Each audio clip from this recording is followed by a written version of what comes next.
Sometimes I'll come to jobs, they'll tell me the boiler's not working, and we'll walk in.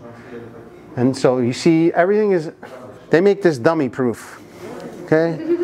This is an arrow going in. So the water is fed from my cold water here, comes up in here, feeds through here, and when the valve opens, so when the water's low, it lets water pass through. When the water is where it needs to be, nothing happens.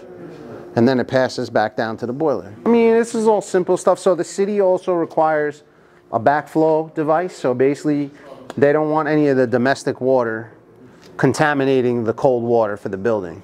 So essentially what's inside of here is what we call check valves. And a check valve, basically all that means to you is that the water can only go one direction. It can't go in this direction. It can only go in the direction the piping is in. Now this is also a check valve. So basically this has two internal check valves and this has a check valve. It's basically, the boiler water is in here. So as you can imagine, the water sitting inside this vessel is dirty, it's muddy. It has the system water for the steam. So like, what people don't know, the radiators in their buildings don't, depending on the type of system, but in this system, this is a steam system. And so in a steam system, the water in the radiators is not, there's no water in the radiators typically. The only water produced in the radiator is when the steam hits it, when the radiator is cold and the condensation builds up inside and then it runs back down. And eventually what happens is it comes back to here.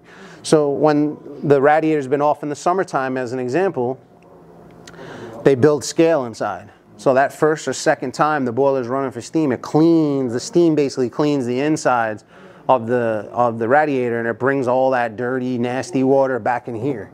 So if I was to open up a valve, like you saw when I opened up on the other side, I had a lot of dirt, and that's basically what happens. It builds up inside. And so basically the city said, okay, well, I don't want this dirty water getting into the cold water, because this line here is also attached throughout the whole building. It's teed off to your sink, it's teed off to your shower, it's teed off to your kitchen. It's all teed throughout the whole building. So they don't want this dirty water going back into this water. You don't want to be drinking dirty boiler water.